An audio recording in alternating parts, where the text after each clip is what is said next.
प्यारे पाकिस्तान के प्यारे बासियों को आतिफ खान का प्यार भरा सलाम। प्रोग्राम प्रोग्रेसिव पाकिस्तान में एक दफ़ा फिर आपको खुशामदीद कहूँगा। ये प्रोग्राम आप सुना करते हैं every Monday to Thursday at 2 PM। जी हाँ, 2 बजे से 3 बजे तक का साथ हुआ करता है, जिसमें कोशिश की जाती है आप लोगों के साथ वो मालूमात शेयर की जाए, आप लोगों तक वो मालूमात पहुँचाई जाए जिसका आप लोगों को समझना जानना आपके लिए बहुत अहम है, बहुत ज़रूरी है। जैसा कि आप जानते हैं, गुज़श्ता कुछ प्रोग्राम्स में हम कोरोना के हवाले से बात करते रहे। कोरोना ने हमारी ज़िंदगी को काफ़ी हद तक मुतासिर किया, काफ़ी हद तक हम परेशानियों का शिकार रहे। तो मैंने चाहा कि कोरोना वैक्सीन तो हो ही रही है, तो कोरोना वैक्सीन के हवाले से हम इसके बारे में भी हमें बात करनी चाहिए। इसके लिए भी हमें चाहिए कि हम बता सकें लोगों को कि वैक्सीन जो है ये किस तरह मरहलावार जो है वो लगाई जा रही है, ये क्यों लगवानी चाहिए, इसके लगाने के बाद हमें फ़वाइद क्या हैं, और वो लोग जो ख़ास तौर पे कुछ बीमारियों में घिरे हुए हैं, क्या उन लोगों को वैक्सीन लगवानी चाहिए या नहीं। इस तरह के तरह तरह के सवाल हम तक पहुँचते रहे हैं। वो तमाम सवालों के जवाब आज के इस प्रोग्राम में आप लोगों तक ज़रूर पहुँच जाएंगे। आप लोगों को वो तमाम सवाल जो है वो ज़रूर मिल जाएंगे। उन सवालों के जवाब आप तक ज़रूर और बड़ी जिम्मेदारी के साथ आप लोगों तक पहुँचाए जाएंगे। प्रोग्राम में शामिल होने के लिए आप मैसेज करेंगे, कॉल करेंगे। 0334 19 66 9 66 ये नंबर है। जी हाँ, इस पे आप लोगों की कॉल्स, आप लोगों के मैसेजेस जो हैं वो हम तक पहुंचेंगे। और साथ ही साथ जनाब आप लोग हमें ज्वाइन कर सकते हैं हमारे फेसबुक ऑफिशियल पेज पे। प्रोग्रेसिव पाकिस्तान लिख के फेसबुक पे सर्च कीजिए और बन जाइए हमारे फेसबुक ऑफिशियल पेज का हिस्सा। तो जनाब, कोरोना वैक्सीन के हवाले से बात करने के लिए, कोरोना से मुतालिक जो मालूमात पहुंचाने के लिए मेरी कोशिश थी कि हम इसके ऊपर प्रोग्राम जो है वो तरतीब दें।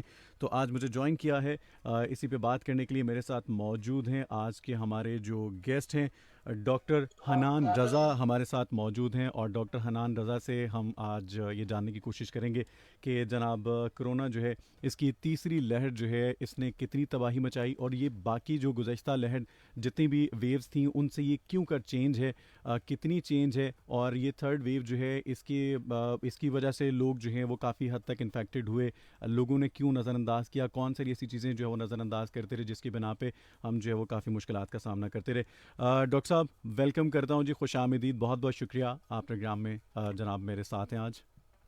जी, थैंक यू सो मच जनाब आतिफ साहब। आपने मुझे इज़्ज़त बख्शी अपने प्रोग्राम में बुला के।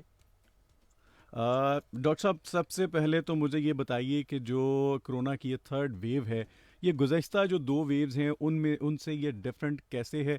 क्या इसका उस तरह से नुकसान, जिस तरह लोग कहते रहे जी कि ये थर्ड वेव जो है ये बहुत ज़्यादा डेंजरस है, इस तरह की बातें भी जो है हमें उड़ती हुई आती रहीं, पहुंचती रहीं हम तक, हमें सुनाई देती रहीं, कुछ ऐसी आवाज़ें बुलंद होती रहीं। सबसे पहले तो आप ये बताइए कि थर्ड वेव जो है गुज़श्ता वेव से डिफरेंट क्यों है, ये क्या वाकई में ज़्यादा ख़तरनाक। हमारे हेल्थ सिस्टम पे एक बर्डन डाल दिया था। ठीक है। तो इसके कुछ थोड़े से फैक्टर्स हैं, लाइक स्टेन्स का फ़र्क है।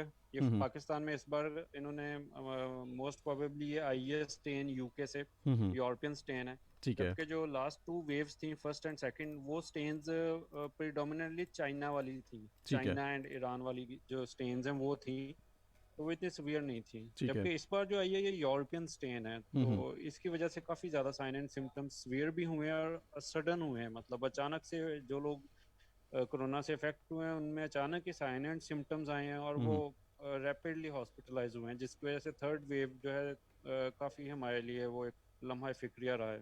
ठीक हो गया। अच्छा, ये बताइए कि कोरोना जो है इसकी वैक्सीन जो है पाकिस्तान में भी हो रही है, और ये बड़ी खुशाइन बात है। लोग जो हैं वो अब नज़र आता है कि धड़ाधड़ लोग निकलते आ रहे हैं, उनको थोड़ा एहसास हुआ, रियलाइज़ हुआ कि जनाब हमें भी वैक्सीन जो है वो लगवानी चाहिए। तो वैक्सीनेशन के लिए लोग जो हैं वो घरों से निकल रहे हैं।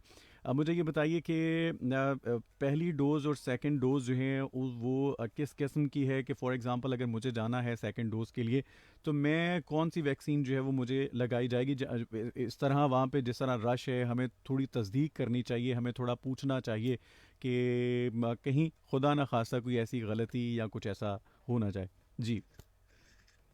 अच्छा जी, सबसे पहले तो वैक्सीनेशन प्रोसेस के बारे में मैं बता दूं कि हम्म। वैक्सीनेशन का जो प्रोसेस है ये काफ़ी ज़्यादा हमारे मुल्क में एक रेगुलेटेड एंड कह लें आप इसको कंप्यूटराइज्ड है, सिस्टमेटिक है। ठीक है। तो ठीक है। इसमें चांसेस ऑफ एरर या गलती की गुंजाइश बिल्कुल नेग्लिजिबल है, ठीक पहली है। बात। और दूसरा ये कि वैक्सीन्स की तकरीबन हमारे पास हम्म 4 के करीब टाइप्स इस वक्त पाकिस्तान में अवेलेबल हैं। हम्म एक तो जो एस्ट्राजेनेका की जो आई है हमारे पास वैक्सीन, हम्म ऑक्सफोर्ड की है। वो वाली एक वैक्सीन है, यूरोपियन है वो। हम्म दूसरी जो है किसमें, वो है चाइनीज है। एक हम्म साइनोवैक आई हम्म, है वैक्सीन, एक साइनोफार्म के नाम से है, जी एक कैन साइनो के नाम से है। जी जी जो सबसे पहले मैं सबको बता देता हूँ, ये ज़्यादा जो 70+ एज के लोग हैं, 65 to 70 years एंड अबव के, जी जी। उनको ये लगती है। अच्छा और जी। ये इस वैक्सीन की जो है ना वो कह लें आप सिंगल डोज होती है, ठीक है। मतलब इसमें कोई सेकंड डोज का कोई वो कॉन्सेप्ट नहीं है, क्योंकि ओल्ड एज होते हैं पहले, हम्म वो उनका जिस्म एक कह लें आप उम्र की वजह, उम्र के बढ़ती उम्र की वजह से थोड़ा सा वीक होता है, तो हम्म, उसके लिए स्पेशलाइज्ड उन्होंने ये वैक्सीन बनाई है। ठीक है। जो दूसरी है साइनोवैक और साइनोफार्म वैक्सीन, जी। ये तकरीबन 2 डोजेज इसकी लगती हैं, दोनों ही कोई भी लगवा सकते हैं आप इनमें से। साइनोवैक भी साइनोफार्म भी, एक वैक्सीन जो है वो साइनोफार्म, उसकी 21 दिन बाद दूसरी डोज लगती है। अच्छा जो जी। साइनोवैक वैक्सीन है उसकी 28 दिनों के बाद दूसरी डोज लगती है। ठीक है तो ठीक है। दोनों की मतलब एफिकेसी ऑलमोस्ट सेम है। तो बिल्कुल सही। जो फोर्थ टाइप है एस्ट्राजेनेका, वो यूरोपियन है। हम्म और उनकी जो है वो ड्यूरेशन जो सेकंड डोज का है वो थोड़ा सा ज़्यादा है, लाइक हम्म उनकी क्योंकि वैक्सीन की टेक्नोलॉजी और है, वो रिकॉम्बिनेंट टेक्नोलॉजी से इन्होंने बनाई है। हम्म। तो इस वजह से उसकी जो सेकंड डोज है वो आफ्टर मतलब 3 महीने के करीब तब जाके दूसरी डोज लगती है। बिल्कुल सही। तो ये फैक्टर्स हैं हुँ। बिल्कुल, अच्छा, लेकिन एक और चीज़ डॉक्टर साहब, कुछ लोग ऐसे हैं कि जिन्होंने जब पहली डोज़ उन्हें लग गई, तो अगर उनसे थोड़ी ताख़ीर हुई, वो सेकंड डोज़ का अगर उन्हें मैसेज आ भी गया, तस्दीकी मैसेज जो है, पैगाम मौसूल हुआ, लेकिन वो ना जा सके, तो कुछ लोगों ने ये कहना शुरू कर दिया कि यार तुम्हें तो काफ़ी टाइम हो गया है, सेकंड डोज़ तुमने लगवाई नहीं, अब जो पहली डोज़ तुमने लगवाई थी उसका भी कोई फ़ायदा नहीं, इस वजह से सेकंड डोज़ के लिए ना जाओ। तो इस तरह की लोग जो हैं वो बातें भी करना शुरू हो चुके हुए हैं, तो उन लोगों के लिए क्या कहेंगे? नहीं देखें, ये मिसकॉन्सेप्शन है। जैसे जब पहले बीमारी आई थी, पहली और दूसरी वेव आई थी, तो लोगों ने तो बीमारी को मानने से ही इनकार कर दिया था। उन्होंने कहा था कि कोरोना तो है ही नहीं, कोरोना नाम की कोई चीज़ ही नहीं है। जिसकी वजह, ये भी एक बहुत बड़ा फैक्टर था जिसकी वजह से पब्लिक में अवेयरनेस नहीं हुई और काफ़ी फैले थे केसेस। अब वैक्सीनेशन के मामले में भी काफ़ी ज़्यादा मिसकॉन्सेप्शंस जो है वो सर्कुलेट कर रही हैं हमारी सोसाइटी में। लेकिन मैं ये कहना चाहूँगा कि अगर आपकी सेकंड डोज मिस हो गई है, चाहे आपने एक हफ्ता भी लेट कर लिया है, फिर भी लगवा लें। देखें, हुँ, हुँ। Second dose is a booster dose. हुँ, हुँ। आपका इम्यून सिस्टम एक्टिवेट पहली डोज पे ही हो जाता है, ठीक है। लेकिन सेकंड डोज उस इम्यून सिस्टम को बूस्ट कर देती है। लाइक आपके बॉडी में एंटीबॉडीज जो हैं उनका लेवल सिग्निफिकेंटली इंक्रीज हो जाता है आफ्टर सेकंड डोज। बिल्कुल तो सही। आई डोंट थिंक कि जो मिसकॉन्सेप्शंस हैं लोगों में, ये तो नो, वो जो कह लें आप, जो एक हमारे एक है ना जी, वो जिस चीज़ का नहीं पता होता हुँ, हुँ। उसके बारे में फिर मिसकॉन्सेप्ट या गलत अफवाहें होना, ये चीज़ें हमारे थोड़ी सी अनफॉर्चुनेटली हमारी सोसाइटी में मौजूद हैं, जी, जी। जो नहीं होनी चाहिए। तो बिल्कुल सही। मेरा मशवरा यही है कि अगर सेकंड डोज मिस हो भी गई है तो कोई बात नहीं, एक हफ्ता 10 दिन भी अगर लेट हो गए हैं तो कोई बात नहीं, आप लगवा लें, सेकंड डोज लगवा लें जब भी आप फ्री हो, अपनी रोजमर्रा के रूटीन लगवा लें। हुँ, हुँ। बिल्कुल सही है जी कि सेकंड डोज़ जो है आपको लगवाना ज़रूरी है और आपको चाहिए कि आप वो डोज़ जो है वो लगवा लें, बजाय इसके कि अगर देर हो भी गई है, ताख़ीर हो गई है, ना लगवाने से लगवाना बेहतर है। और आपको चाहिए कि आप जनाब अपनी जो ये इसको डोज़ेज़ जो हैं इसको कंप्लीट करें, ताकि आप बच सकें, आप महफूज रह सकें कोरोना जैसी मूज़ी मर्ज़ जो बहुत जानलेवा साबित हो रही है और जिसने बहुत ज़्यादा नुकसान, तबाही मचाई। दीगर ममालिक के आपने देखा भी होगा, कुछ ऐसी वीडियोस भी वायरल होती रहीं, कुछ ऐसी चीज़ें हमारी नज़र से गुजरती भी रहीं जो बहुत ज़्यादा तकलीफ़ दे मनाजिर थे, और मेरा ख्याल है कि वो देखते हुए भी हम पे खौफ तारी हो चुका था और उस खौफ में से निकलना भी बहुत मुश्किल था। और आसान तरीका ये होता है कि जो इसके प्रिकॉशंस हैं, जो SOPs हैं, उनका ख्याल रखते हुए भी महफूज रहिए। फिर वैक्सीनेशन का ये जो मरहला है, ये बड़ी खुशाइन बात है कि आप वैक्सीनेशन जो है वो करवाइए। और अब तो 30 साल से ऊपर तक के लोगों को भी जो है वो इसमें रजिस्ट्रेशन के लिए शामिल कर लिया गया है। तो आप लोग भी मैसेज कर सकते हैं 1166 पे, अपना ID कार्ड नंबर लिख के मैसेज कीजिए और आपको एक तस्दीकी मैसेज आएगा जिसमें कुछ टाइम के बाद जो है वो आपको बताया जाएगा कि आप किस वैक्सीनेशन सेंटर पे जाके वैक्सीन जो है वो लगवा सकते हैं। आप सुन रहे हैं प्रोग्रेसिव पाकिस्तान, मैं हूं आपके साथ आतिफ खान और मेरे साथ आज मौजूद हैं डॉक्टर हनान रज़ा। हम बात कर रहे हैं जनाब कोरोना के हवाले से, कोरोना की वैक्सीन के हवाले से कि वैक्सीन जो है वो क्यों लगवानी चाहिए, क्यों करवानी चाहिए, वैक्सीनेशन के बाद आपकी बॉडी पे क्या ख़ास फ़र्क जो है वो आना शुरू हो जाता है। ये कुछ लोगों ने ये जो बातें अमूमन हमें सुनने को मिलती हैं कि जनाब वैक्सीन अगर आप लगवाएंगे तो ऐसा हो जाएगा, वैसा हो जाएगा, फ़लाँ है, ये है, वो है, तरह तरह की बातें आपको सुनने को मिलती रही हैं। लेकिन इन तमाम तर बातों पे आपने कान नहीं धरने, हरगिज़ ऐसा नहीं सोचना कि जो बातें की जाती हैं बस ये ज़हन में रखिए कि हमें अगर महफूज हमने रहना है, हम अगर बचना चाह रहे हैं, अगर हम महफूज रहना चाह रहे हैं तो उसका एक ही हल है, और वो हल क्या है कि हमें जनाब वैक्सीन जो है वो लगवानी है।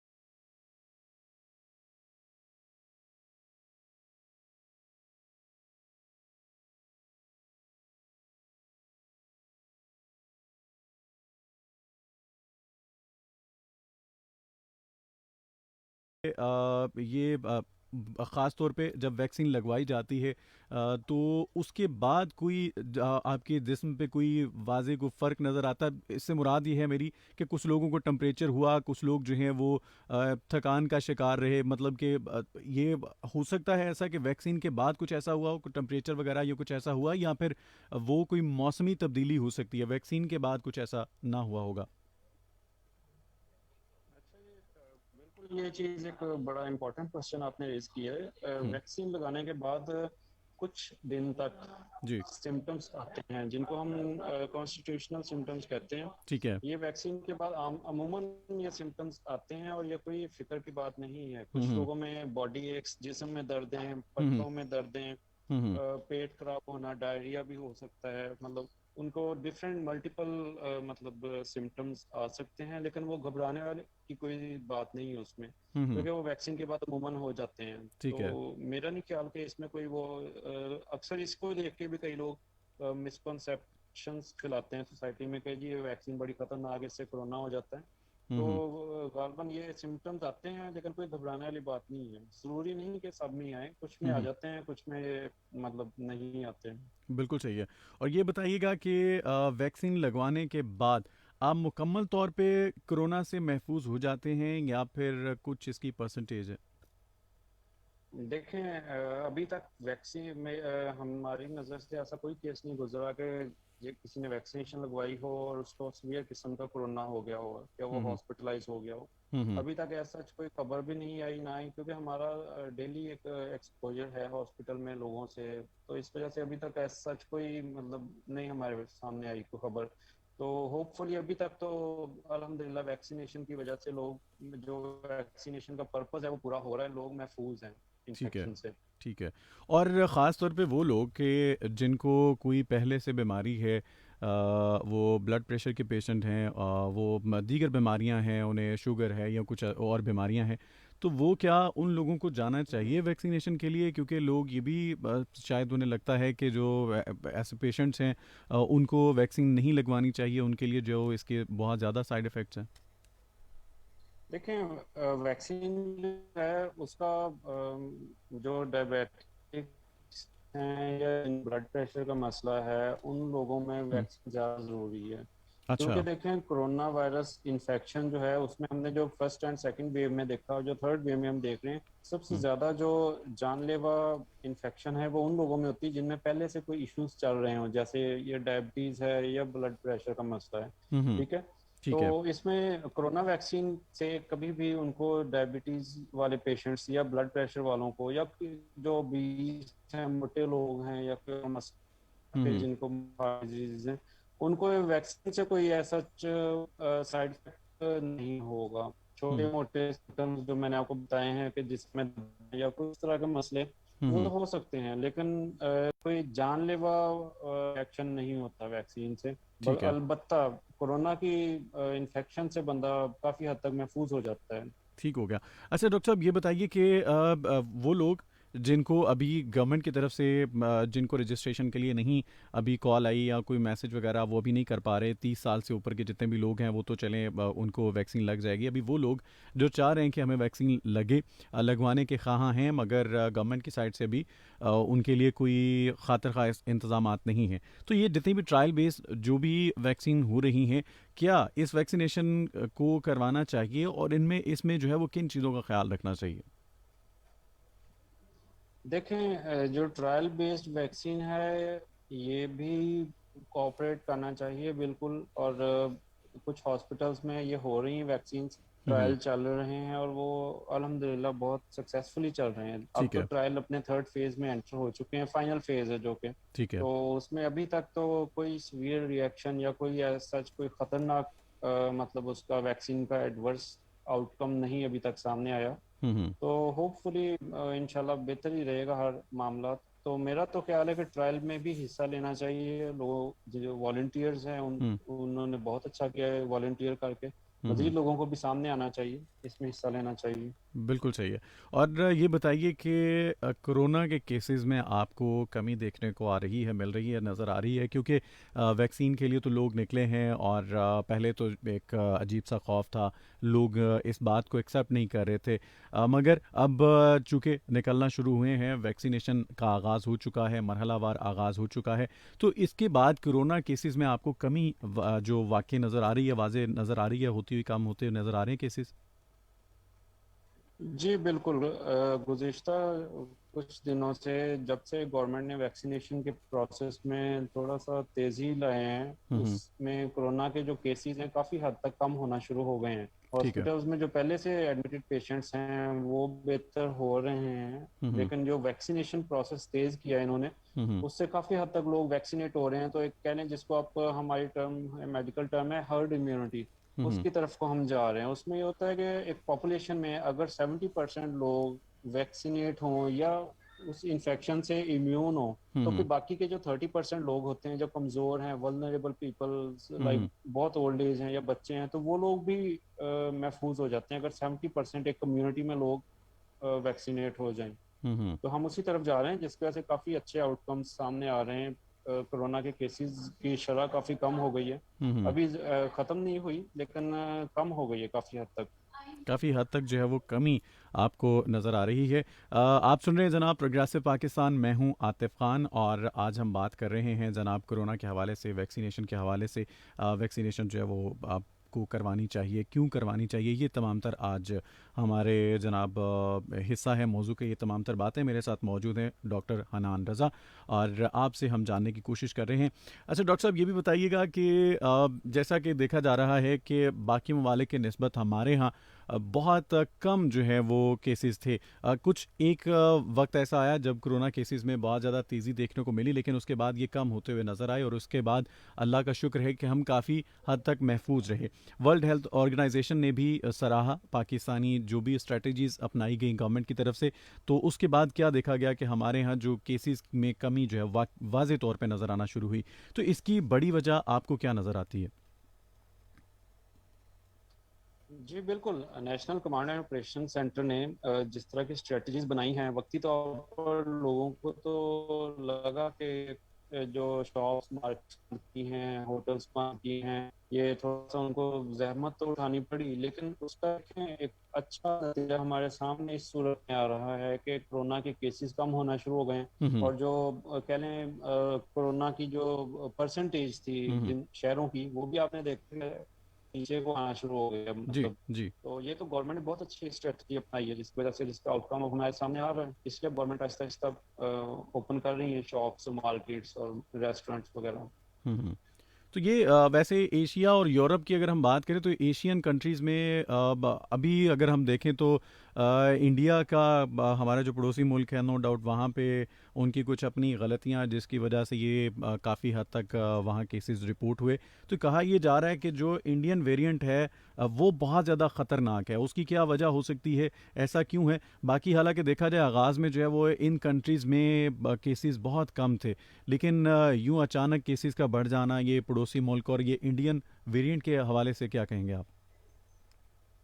देखें, इंडिया में जो केसेस बढ़े हैं उनके दो तीन फैक्टर्स हैं। जी। पहला तो ये कि वो काफ़ी ज़्यादा कंजस्टेड एंड वेल पॉपुलर, जो lower class lower middle class है वो हम्म। काफ़ी ज़्यादा अफेक्ट हुई है, क्योंकि हम्म। उनके पास कोई ऐसे जितनी प्रोविजंस नहीं है। दूसरा वहाँ पे इलिटरेसी भी है, तो हम्म। ये एक फैक्टर है जिसकी वजह से लोगों में अवेयरनेस नहीं है। ठीक है। हमारे तो चले मिसकॉन्सेप्शन लोगों ने फैलाई हैं, लेकिन एनी हाउ हमारे काफ़ी हद तक लोग उनकी निस्बत वेल अवेयर्ड हैं सिचुएशन से। बिल्कुल लेकिन सही है। उन लोगों को सिचुएशन की सेवेरिटी का या मतलब हालात की नज़ाकत का अंदाज़ा नहीं हो सका वक्त वक्त पे, हम्म। जिसकी वजह से वो काफ़ी उन्होंने देर कर दी और उसके नतीजे अब वो भुगत रहे हैं। ठीक है। तो वो वैसे वो वेरिएंट कितना खतरनाक साबित हो सकता है, ये भी एक बहुत अहम सवाल है। बिल्कुल इंडियन वेरिएंट देखें, एक तो हमने ये देखना होता है कि कोरोना वायरस जो है उस वेरिएंट क्या होते हैं, या स्ट्रेन्स उनको हम कहते हैं, स्ट्रेन्स वो क्या जी। चीज़ है। जी। एक्चुअली ये होता है डिफरेंट जियोग्राफिकल एरियाज में ये वायरस जो है अपनी मॉडिफिकेशन कर लेता है, जेनेटिक मॉडिफिकेशन इसको हम कहते हैं, या इसको जी। हम म्यूटेशंस कह सकते हैं। ठीक अब है। यूरोपियन वेरिएंट है या चाइनीज़ है, हम्म। इंडियन है, ये हम्म। उस खित्ते में इन्होंने वायरस ने म्यूटेशन करके उस खित्ते के मुताबिक अपने आप को इसने हम्म। अडॉप्ट किया है। ठीक है। तो उसकी वजह से उस खित्ते की वजह से फिर वो उस खित्ते में रहने वाले लोगों पे ज़्यादा शिद्दत से असरअंदाज होता है। हम्म। यही एक वजह है कि इंडियन वेरिएंट जो है, इंडियन पीपल जो हैं, इंडियन अवाम है, उस पर काफ़ी ज़्यादा इसका अटैक शिद्दत से हुआ है। दूसरा हम्म। एक अब नई सामने आ गई है उनकी इन्फेक्शन, हम्म। जिसको ये ब्लैक फंगस कहते हैं। ठीक है। वो इम्यूनो कॉम्प्रोमाइज्ड पीपल या जो उनके हॉस्पिटलाइज्ड हैं उनमें काफ़ी लोगों को मुतासर कर रही है वो जी। ब्लैक जी। फंगस, वो इस वायरस से एसोसिएटेड है। हम्म। तो काफ़ी वो ख़तरनाक इन्फेक्शन है, वो मतलब जिस्म के जिस हिस्से में को मुतासर करती है वो हिस्सा एक किस्म का बेकार हो जाता है। अच्छा। तो मतलब काफ़ी शदीद किस्म की इंडिया में स्ट्रेन आई है, और अल्लाह का शुक्र है कि हमारा मुल्क काफ़ी हद तक महफूज है उस स्ट्रेन से। हम्म। अब बाकी तमाम सुनने वालों के लिए आप क्या कहना चाहेंगे, किस तरह से महफूज रहा जा सकता है? अभी भी लोगों को ये जानना ज़रूरी है कि कोरोना जो है वो गया नहीं अभी मुकम्मल तौर पे। केसेस में कमी ज़रूर वाक़ई हुई है, लेकिन इसका ये हरगिज़ मतलब नहीं है कि कोरोना जो है वो जा चुका है। ये बीमारी जो है ये ख़त्म नहीं हुई। बिल्कुल, तमाम सामीन से मेरी गुजारिश है और एक दरख्वास्त भी है कि गवर्नमेंट के साथ पूरा ताउन करें। जी। जो अगर आपका वैक्सीनेशन का नंबर आ गया है, वैक्सीनेशन सेंटर आपको बता दिया गया, तो प्लीज़ आप वैक्सीनेशन सेंटर पे चले जाएं। एक हम्म। दो दिन देर से भी चले जाएं, कोई हर्ज नहीं है। वो लोग आपको खाली हाथ वापस नहीं भेजेंगे, हम्म। आपको वैक्सीनेट करके भेजेंगे, क्योंकि टाइम लिमिट कोई नहीं वैक्सीनेशन की। बिल्कुल सही है। दूसरा ये कि जो लोग जिनको अभी वैक्सीनेशन का टाइम नहीं आया या जिनको अभी नहीं उनकी बारी आई, वो हम्म। प्लीज़ मास्क लाजमी पहने। वैसे तो वैक्सीनेटेड लोगों को भी मास्क पहनना ज़रूरी है। देखें, हम्म। वैक्सीनेट एक आदमी ने अगर कर लिया है तो उसके मुमकिन है कि उसको इन्फेक्शन ना हो, लेकिन हम्म। इन्फेक्शन उसके नाक में या गले में वायरस आ गया है, वो घर जाता है, घर में कोई अभी लोग वैक्सीनेट नहीं हुए, जी। वो वहाँ सांस लेता है, वो इन्फेक्शन उसको तो नहीं कुछ कहेगी क्योंकि वो तो वैक्सीनेट हो गया है। जी। लेकिन उसने क्योंकि मास्क नहीं पहना था और उसके नाक और गले में वो वायरस आ गया है, तो वो सांस के जरिए वो अपने घर वालों को मुतासर कर सकता है। हम्म। इसलिए वैक्सीनेशन का ये हरगिज मतलब नहीं है कि हम मास्क उतार के फिरें। जी। मास्क पहनना अभी भी ज़रूरी है, अपने हम्म। लिए, अपने आप को महफूज करने के लिए भी, और अपनी फैमिलीज जो घर में बच्चे हैं, वालदेन हैं, हम्म। बहन भाई हैं, हम्म। उनको महफूज करने के लिए भी मास्क पहनना ज़रूरी है। जी। तो बिल्कुल वैक्सीनेशन करवानी चाहिए, मास्क पहने। और एक चीज़ और देखने को मिली डॉक्टर साहब कि इस बार हम्म। छोटे बच्चों में भी जो है वो छोटे बच्चों को मुतासिर किया काफ़ी हद तक। ये भी जी बिल्कुल। जी, ये क्या था, क्यों पहले अगर अगर हम गुज़श्ता वेव्स की बात करें तो उसमें ये हमें चीज़ देखने को नहीं मिली, लेकिन अब अगर देखा जाए तो बच्चे भी काफ़ी हद तक मुतासिर हुए। जी बिल्कुल, मैंने आपको बताया जैसे कि पहले पिछली वेव्स जो थी वो चाइनीज़ स्ट्रेन थी, जो कि जी। चाइना में और प्रेडोमिनेटली ईरान में आई, उसके बाद वो पाकिस्तान में आई। जी। लेकिन इस बार जो स्ट्रेन आई है ये यूरोपियन स्ट्रेन थी, अच्छा और जी। यूरोप में बिल्कुल सामने केसेस आए हैं जिनमें छोटे बच्चे मुतासर हुए हैं। तो हम्म। बिल्कुल ऐन मुमकिन है कि उस वही स्ट्रेन जिसकी वजह से वहाँ बच्चे मुतासर हुए हैं, वही स्ट्रेन हमारे आई है, तो हमारे भी यहाँ पे जो कम उम्र हैं, बच्चे हैं, जवान लोग हैं, वो मुतासर हुए हैं, हम्म। बिल्कुल हुए हैं। ठीक हो गया। हमारे साथ कुछ लिसनर्स मौजूद हैं जिन्होंने मैसेजेस किए हैं, वो भी हम शामिल करते चले जाएं। महजेब हैं हमारे साथ। हेलो, आप कैसे हैं जी? अल्हम्दुलिल्लाह। इसके अलावा जी हुमा हैं और सलाम लिख भेजा, वालेकुम अस्सलाम, बहुत शुक्रिया, शो की तारीफ़ कर रही हैं आप और कह रही हैं जी कि बहुत इन्फॉर्मेटिव है प्रोग्राम, बहुत शुक्रिया। इसके अलावा हाफिज़ा बुशरा हैं हमारे साथ, आपने सलाम लिख भेजा, वालेकुम अस्सलाम और हाल अहवाल पूछा है, बहुत शुक्रिया जी। और हमारे साथ आदिल जट हैं, बहुत शुक्रिया जी, आप भी प्रोग्राम को पसंद करें। आप तमाम का बहुत बहुत शुक्रिया कि आज के प्रोग्राम को भी आप पसंद कर रहे हैं, हमारे साथ हैं, हमारा साथ दे रहे हैं। जुल्फ़कार हैं हमारे साथ, बहुत शुक्रिया। ज़िशान शानी हैं हमारे साथ और राना एहसन हमें सुन रहे हैं, आपका बहुत शुक्रिया। हुमा अली हैं हमारे साथ, हुमा अली बहुत शुक्रिया आपके मैसेजेस का, आप भी प्रोग्राम को पसंद कर रही हैं। अफ़ाक अली हैं, बहुत शुक्रिया। फ़ारूक शेख बहुत शुक्रिया, थैंक यू वेरी मच। आप तमाम लोगों का बहुत बहुत शुक्रिया जी, आप हमारा साथ दे रहे हैं। डॉक्टर साहब जाते जाते उन तमाम लोगों के लिए कि एक तो जिन्होंने कोरोना को तस्लीम नहीं किया था, ये शुक्र है कि अब लोग जो है उसकी हकीकत को मानना शुरू हो चुके हैं, और फिर उन लोगों के लिए आप क्या कहना चाहेंगे जो अभी तक भी सोच रहे हैं हमें वैक्सीन लगवानी चाहिए या नहीं? देखें, कॉन्स्पिरेसीज तो हर दौर में आई हैं, कर रही है, अच्छा खासा सरमाया लगा के वो चीज़ मंगवा रही है, अपने लोगों को महफूज कर रही है। हम्म। देखें, हमारी गवर्नमेंट आवाम की दुश्मन नहीं है, बिल्कुल वो सही। आवाम का ख्याल कर रहे हैं, वो लोग हम्म। अपने कौमी खजाने से अच्छी भली रकम खर्च कर रहे हैं, वैक्सीन बाहर से खरीद रहे हैं ताकि हमारे लोग महफूज हों। जी। तो अब देखें, अगर वो लोग कहें कि अभी भी गवर्नमेंट हमारे साथ पता नहीं कोई साजिश कर रही है या पता नहीं कोई हमारे साथ नुकसान हमारा कर रही है, तो हम्म। देखें ऐसा नहीं है। कौन पैसे खर्च करके नुकसान करेगा अपने अवाम का? हम्म। गवर्नमेंट की हैसियत तो एक वो एक होती है, जिस तरह एक माँ की हैसियत होती है अपने बच्चों के लिए, इसी तरह बिल्कुल सही। अवाम की है ना, मतलब गवर्नमेंट अवाम का ख्याल कर रही है। हम्म। तो अवाम को भी थोड़ा सा समझना चाहिए, गवर्नमेंट के साथ कोऑपरेट करें। जैसे गवर्नमेंट कहती हैं कि दुकान अभी खोल लें, बंद कर लें, कारोबार खोलना है, बंद करना है, हम्म। गवर्नमेंट के साथ भरपूर ताउन करें। वैक्सीनेशन का वो कहते हैं, वैक्सीनेशन करवाएं, बिल्कुल एक बहुत ज़रूरी चीज़ है ये। जी बिल्कुल सही। बहुत बहुत शुक्रिया हम्म। डॉक्टर साहब, थैंक यू वेरी मच, आपके कीमती वक्त का बहुत बहुत शुक्रिया। और उम्मीद करते हैं कि उस पार जितने भी लोग थे उन्होंने आज के इस प्रोग्राम से बहुत कुछ सीखा होगा। और इस प्रोग्राम का मकसद ही ये था कि आप लोगों तक ये तमाम तर जितनी भी आगाही प्रोग्राम्स हैं ये पहुंचाए जाएं, इनको तरतीब दिया जाए ताकि वो लोग जो इसकी हकीकत को तस्लीम नहीं करते, कोरोना की हकीकत को तस्लीम नहीं कर रहे थे और ख़ास तौर पे वैक्सीन के लिए नहीं निकल रहे थे। अभी तो हमें बहुत ज़्यादा लोग निकलते हुए नज़र आ रहे हैं, वैक्सीनेशन जो है वो बाकायदा तौर पे करवा रहे हैं, मगर एक अभी भी जिन लोगों में खौफ है, आप बिल्कुल भी इस चीज़ को, इस खौफ को अपने ऊपर तारी मत होने दीजिए। यही वजह थी आज हमने जनाब डॉक्टर हनान रज़ा साहब की खिदमत हासिल की और उनसे ये जानने की कोशिश की, क्योंकि मैंने इनकी चूँकि हमारी वैसे भी बात होती रहती है प्रोग्राम से हट के भी, तो डॉक्टर हनान रज़ा को प्रोग्राम में बुलाने का मकसद ये था कि इनकी मैंने कुछ पिक्चर्स देखी कि जिसमें ये लोगों को इस चीज़ पे ज़ोर दे रहे हैं। और वैक्सीनेशन जब इसका आगाज़ हुआ तो कुछ पिक्चर्स इन्होंने अपने फेसबुक आईडी पे अपलोड की, ये यानी तासुर देना चाहा कि देखिए इसका आगाज़ हो चुका है, आप भी बनिए इसका हिस्सा, हम सब हैं इसका हिस्सा। तो इस तरह ये मोटिवेट करते रहे लोगों को। तो मेरी ख्वाहिश थी कि मैं अपने प्रोग्राम में बुलाऊं और उम्मीद करते हैं कि आज आप लोगों ने काफ़ी कुछ सीखा होगा और काफ़ी चीज़ें आप लोगों पे आया हुई होंगी, समझ आई होंगी, वाज़े हुई होंगी। इन पे अमल करना अब आप लोगों पे मुनहसर है, आप अमल करते हैं नहीं करते, एक कान से सुन के दूसरे कान से निकाल देते हैं, या फिर इन बातों को गैर ज़रूरी नहीं ज़रूरी समझ के अपनी ज़िंदगी में शामिल करते हुए बेहतर इंसान होने का सबूत देंगे। प्रोग्राम का वक्त ख़त्म हुआ चाहता है, इंशाल्लाह अब आपसे मुलाकात होगी कल 2 बजे। तब तक के लिए आतिफ़ खान को दीजिए इजाज़त, बहुत सा ख्याल रखिएगा, टेक केयर एंड अल्लाह हाफिज़।